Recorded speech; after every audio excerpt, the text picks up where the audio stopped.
Okie dokie, hello everyone and welcome to episode 36 of my Blackburn Rovers Football Manager 2017 save.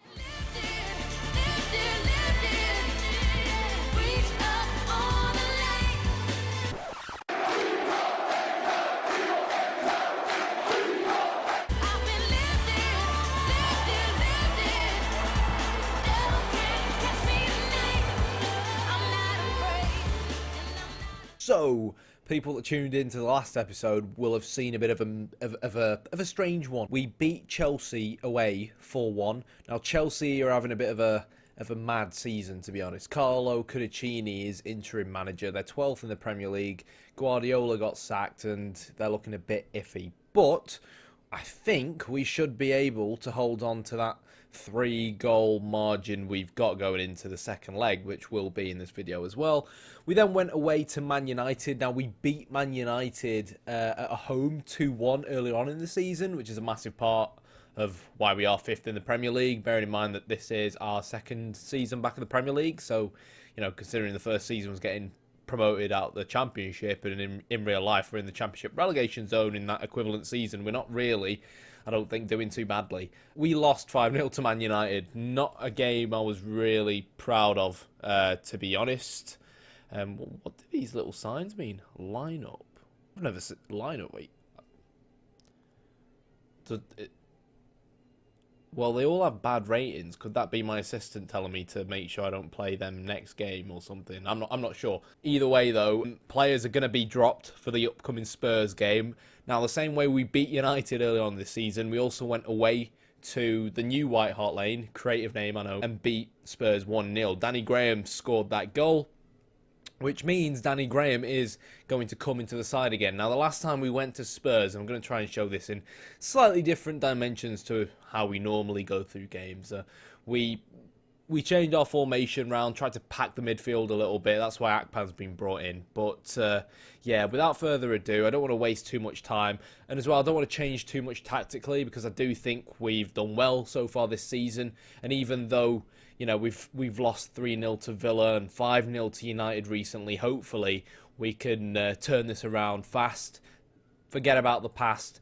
A win against Spurs would be awesome, because it would move us back into the top 4, basically. We'd still be 4th behind Arsenal, basically, because they've got a 30-goal difference, whilst we'd probably end up with about 10 if we were to beat Spurs by 2-0 or something like that. But we'll wait and see. Hopefully we're at home. Our form at home has been a lot better than away from home, so let's head to Ewood Park and see what happens.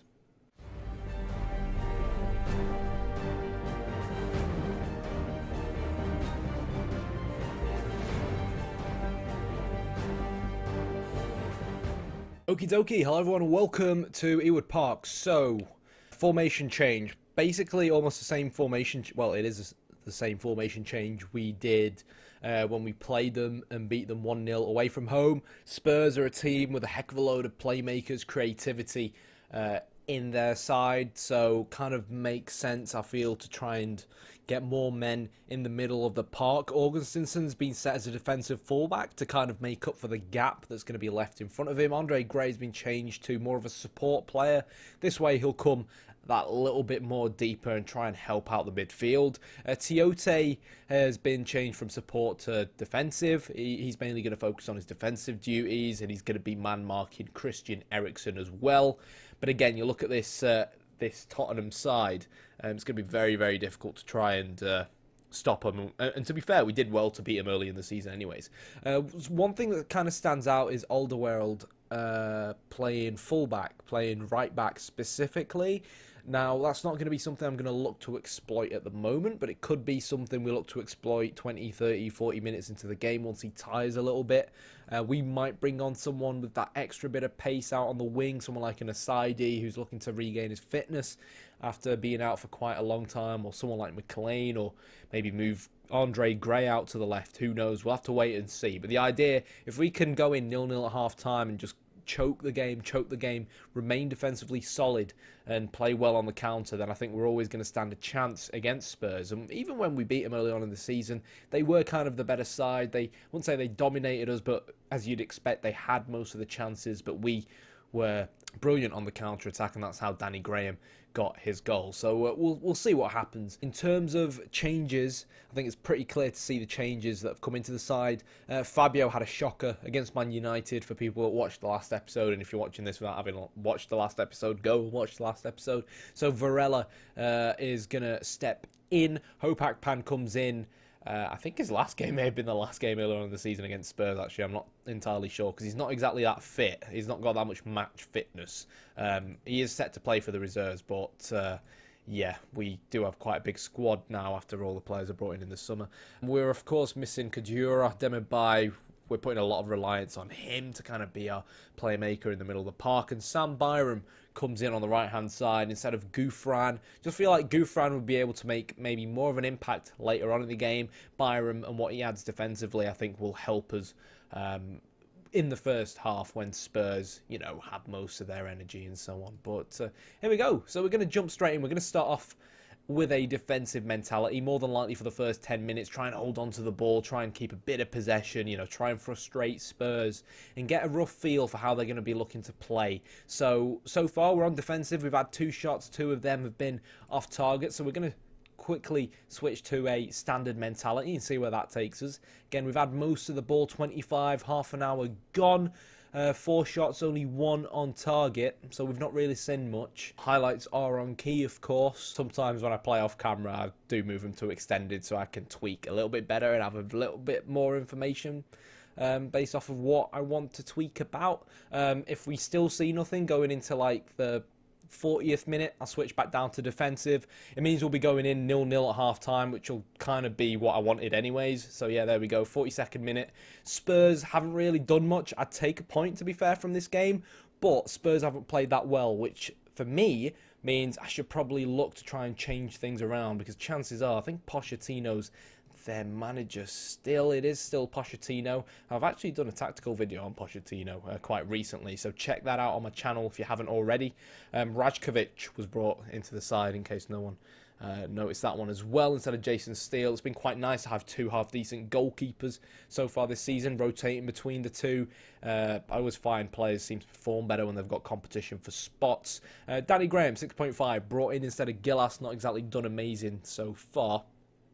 But, yeah, one thing that stood out to me was the fact that David Silva and Dele Alli are both on yellow cards. And I always find it's helpful to go into your opposition instructions and tackle players who are, well, fair enough, yeah, stick hard tackling on players who have yellow cards. Sometimes frustrates them, especially if they're young, especially if they have quite a high aggression.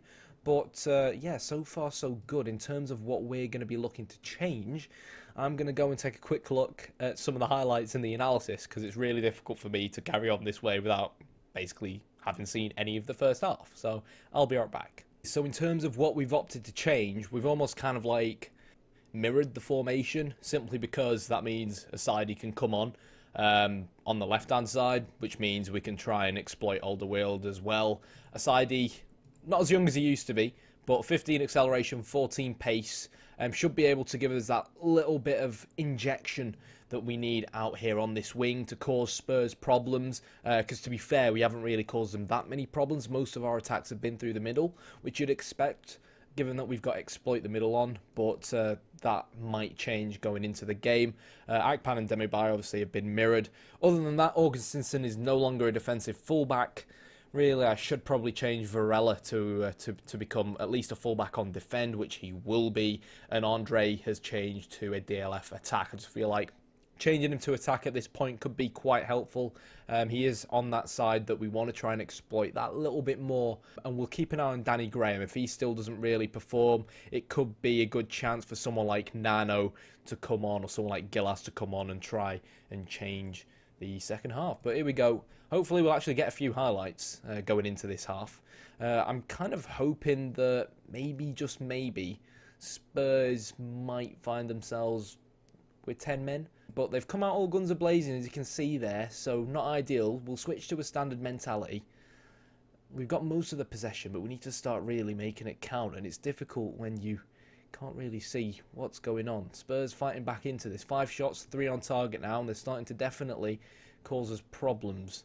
We get another shot off.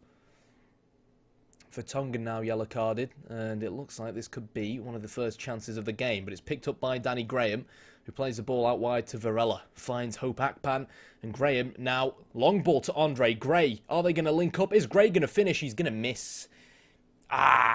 First key highlight of the game. Andre's got a score there, but Jesus Christ, Varela's twisted his knee.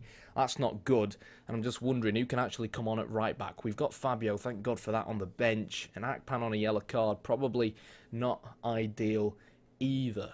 So, in a way, I want to try and change Akpan out for a wide man, go with like our normal approach with wide playmakers, but at the same time, I don't want to give up that dominance that we've got in midfield, because when you look at the match stats, really 63% possession, I think that against a team like Spurs, when we do kind of like jam the midfield up, that is definitely something that helps us.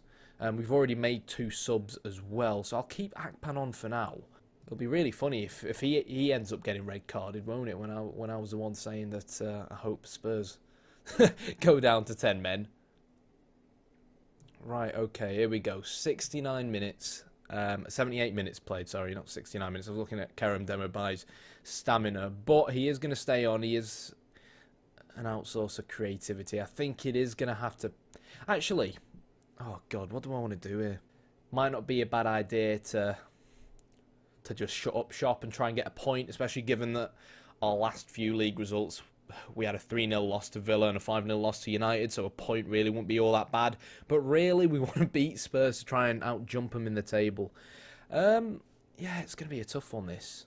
Tell you what, I'm going to switch these 2 around. Andre's going to come out here on the right, plays an inside forward. We're going to change our instructions to try and exploit the left flank, get that ball to Andre, try and cause Alderweireld problems. Duarte's actually come on, but he looks like more of a natural fullback. Akpan will stay on, Tiote will stay on. Asidi for us can now become a winger. You know, try and stretch the pitch out. Actually, no wide playmaker, because we're going to be looking to try and attack down there. Mark tighter, as we always have for our wide playmakers. And this is because I want to actually take Graham off. Now, this is a tough one, really. I'm tempted to bring Gillas on, you know, big man up front and all that, but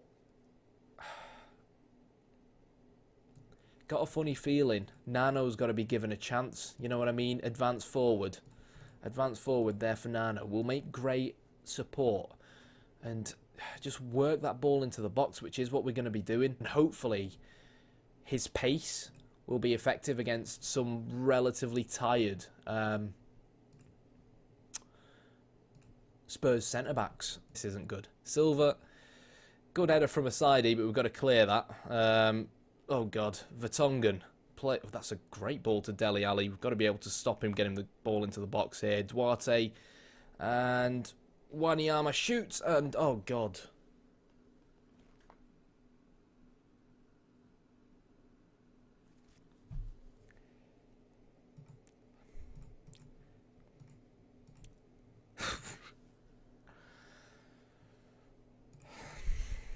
Yeah. I mean, let's be realistic. We've had a decent game. I don't necessarily think either that the changes we made resulted in that goal. They had a shot and it got deflected in, which is a shame because the commentator was saying that Danny Batth has had a really good game, and this now means that Spurs get a 6-point... They make a 6-point gap in front of us in the league. Oh, for God's sake. Yeah, they move into third, so yeah, 5 points between us and them.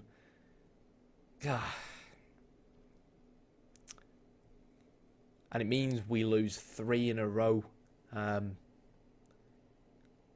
in the league.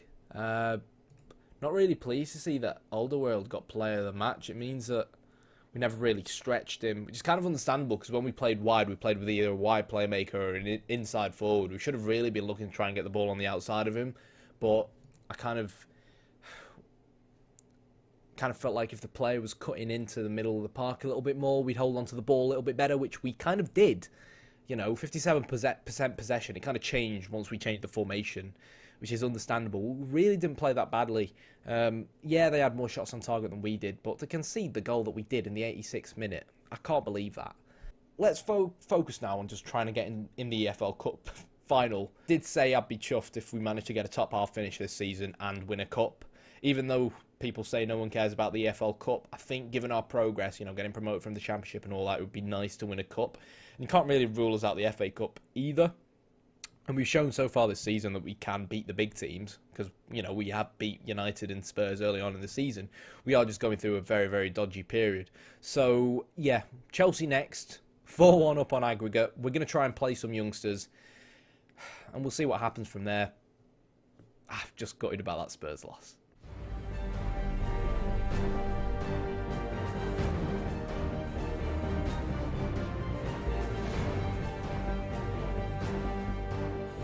Back at Ewood Park, and let's just say this is a very different Chelsea side to the one from the first leg. Carlo Cudicini isn't really messing around. He really does want to overturn this 3-goal deficit.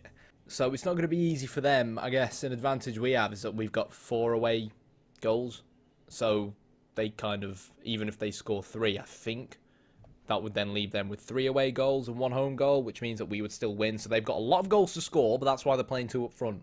Mbolo and Volland up front, Oscar out on the right, Fabregas and Kante in the middle, Hazard out on the left, Omaro out on the right, Christensen and Nastasic in the middle of the park, Dave on the left, and Courtois at the back. We've gone for a bit of a weakened side, to be honest. I didn't actually think Cudicini would bother trying to turn this around.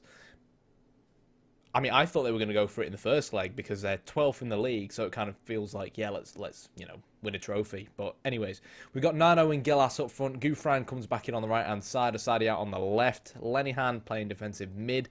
Nigel, one of our new youngsters, playing in the middle of the park. Time to, see what he can do. He's only 18, but as you can see, we brought him in for 1.6 million quid. He's Swiss, but has a lot of potential, so if he's going to really, step it up and show us what he's made of, this is a perfect time for him to do it. Augustinsson remains out on the left with Rajkovic in goal. Dumic and Callas at the back. Bath has been dropped after that horrific own goal against Spurs, and Varela is out on the right. So in terms of opposition instructions, nothing really too surprising. I'm not going to bother showing them to you. And we're going to be playing with a control mentality, normal defensive line. Dropped our tempo a little bit, try and frustrate Chelsea, but other than that, it's all, what we're used to doing, and we're just going to basically try and hold on to the ball as well as we can. It might be worth going 5 in midfield, entering the second half, especially if Chelsea get a goal or 2 back, but the main plan at hand now is for us to, just try and hold on to the ball and frustrate Chelsea. We know we can frustrate them. We know that we're at home. We know we can be defensively solid. We were unfortunate against Spurs, and I think a win here,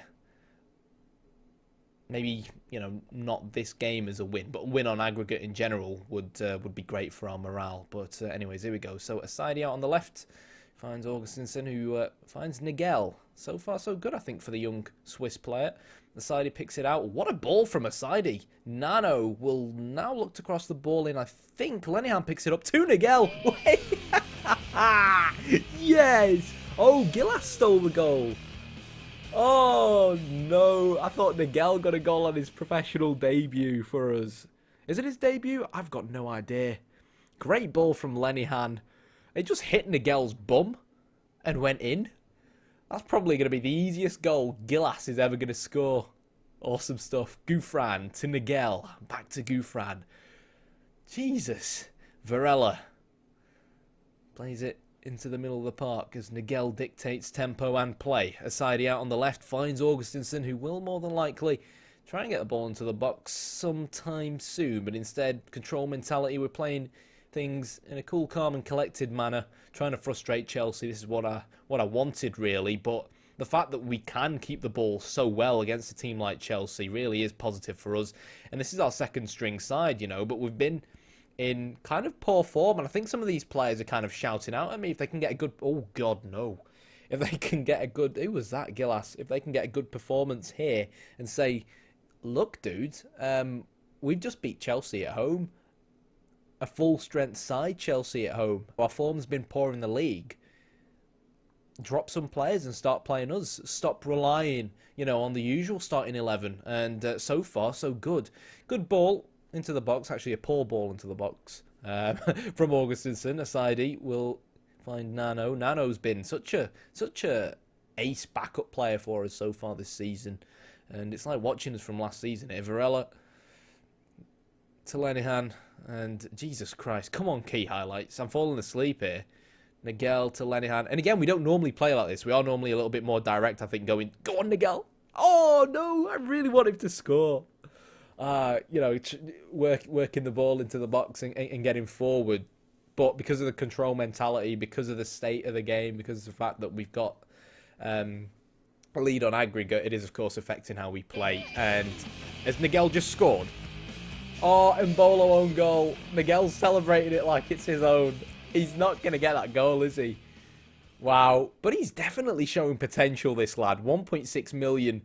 And Mbolo. Yeah, I was looking at him. I was like, that's not Mbolo. But yeah, it was a Spiliquator. But yeah, awesome stuff. I kind of wish we had more youngsters on the bench now. So I'm happy with how things are going. I guess if this was a league game and it was just 2-0, I'd tell them, keep your heads in the game. The fact that we're 6-1 up, that's Chelsea done and dusted in the EFL Cup. Just to clarify as well, Stoke beat Fulham in the other leg, which means we are going to play Stoke in the EFL Cup final. Which, to be fair, I'm not really looking forward to, because I think they beat us in the league or we drew against them. They've been a very solid side so far this season, so not going to be an easy game by any means. But just one substitution at half-time. Fabio coming on for Augustinson. I want to try and keep Augustinson fresh for some of the upcoming league games we've got. But there he is. Great pass from Nigel. 7.3 for him. 1 assist as well. So really good performance from the lad. It's just a shame he's not really grabbed the goal yet, because to be fair, he played a key part in both goals. So Lenihan to Asidi. Passes the ball to Fabio, whips it in. Gilas tries to get the header, but it looks like we are going to build a second attack from this nonetheless. Lenihan drills the ball to Nigel, who finally gets the goal. 7-1 on aggregate as Livio Nigel makes it 3. First goal of the season. He might be 18. His facial hair might suggest otherwise, but what a strike from the young Swiss player.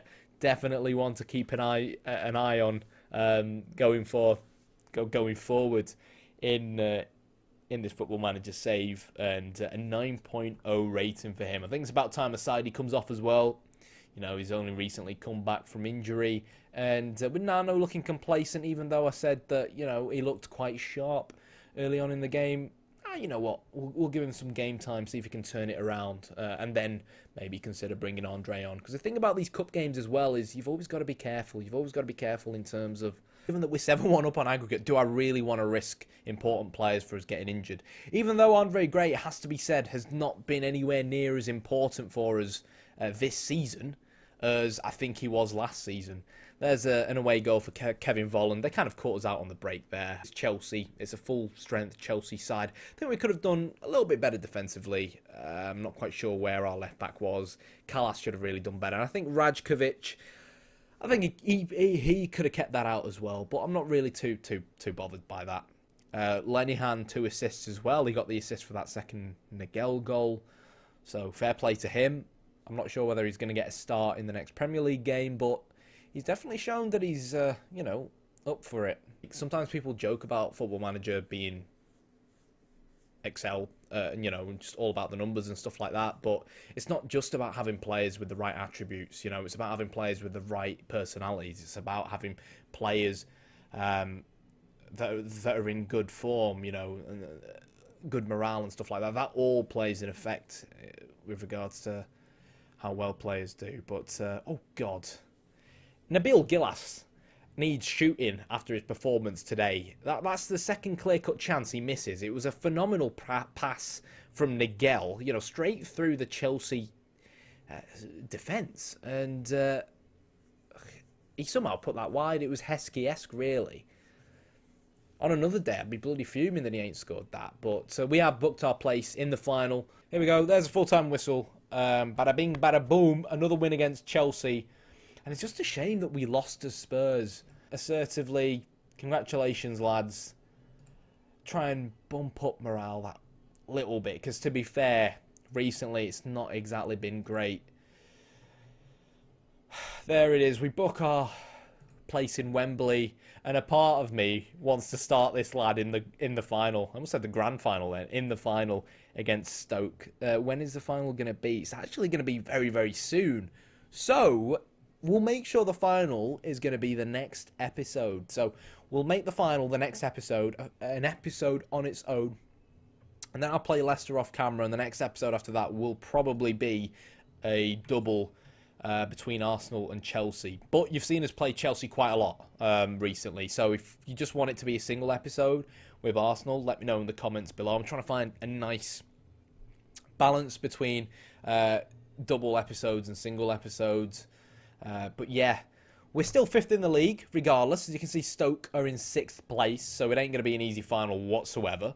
I am happy that we've built a bit of a point gap between us and them, but we really do need to turn our Premier League form around, because all the good work we did at the start of the season is kind of coming undone. You've probably noticed as well it's the 30th of January, which kind of means that we've been in the transfer window. In terms of players that have been brought in and brought out, we've mainly had players leave. Now, I'm not going to go into too much detail, but it's mainly youngsters going out on loan, including Marcel Frank, who we brought in the summer to kind of push for a starting 11 place, but it's not really happened for him because no one's really gotten injured.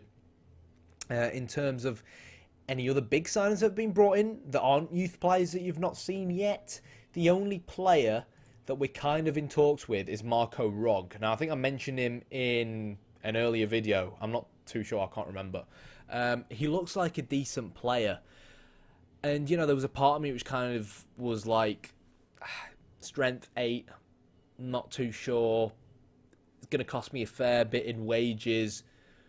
But I'm kind of thinking if I don't bring in a player, at least one player now in January, right, it's probably going to bite me in the ass. I could do with an extra bit of quality, an extra bit of squad depth, just to try and make sure we can get a European finish. I mean, I think we qualify for something if we win the EFL Cup. Let me check. Rules. Winners qualify for the final. What? Do we qualify for Europe if we win the EFL Cup? I'm going to... Be right back. I'm going to Google it. According to Wikipedia, if we win the FL Cup, we get a European spot, which is awesome. And that could save our bacon if we don't end up making a top 5 finish, right? So that would be quite nice. But regardless, it would be nice to still get a top 5 finish. If not, push for the Champions League, yeah? And give our Europa League spot to someone else. Because even though there's a few points between us, Spurs and Arsenal, I mean, Liverpool and United are in their own two-horse Madrid, Barcelona-esque race here. It'd be quite nice to see Liverpool win the league. Even though I think Man United's Mourinho will somehow pull it back. But if we can overtake Arsenal and Spurs, it's Arsenal and Spurs. Chances are they are still going to lose games, going forward, going into the rest of the season. So we'll see what happens. We'll see what happens. But TLDR, Marco Rog is a player we're in talks with, contract-wise. I don't know whether I'll press the accept button because we have come to an agreement about a contract somewhat. But we'll wait and see. He's very good technically. I'm not quite sure whether or not he'll fit the Premier League, but I'm thinking decent dribbling, quite good physically, good work rate as well as off the ball movement, which is something that's quite important for me. And he has nice traits like running with the ball that suit him really in terms of being a wide playmaker. But then again, he only has 12 passing. So is he that much of an improvement based off of what we've already got? Well, considering that players like Gouffran and stuff aren't getting much younger. Gouffran's 32. He could actually be quite an important signing for us, but who knows? We'll have to wait and see. All I know is that Gouffran and Asadi ain't going to last us more than a year going forward. So it could end up being a good signing. I could end up making more signings on deadline day. We'll have to wait and see. And on that note, I've been Kyanite. If you like this video, subscribe. If you're not already subscribed, hit the like button. Comment below if there are any players you think I should sign, because chances are what I'll do is release this video and then not leave the transfer window for the next couple of days. So if I catch a comment, I might take your suggestion into account. We don't have that much to spend, only 25 million. But we'll see what happens. As always, thanks for watching.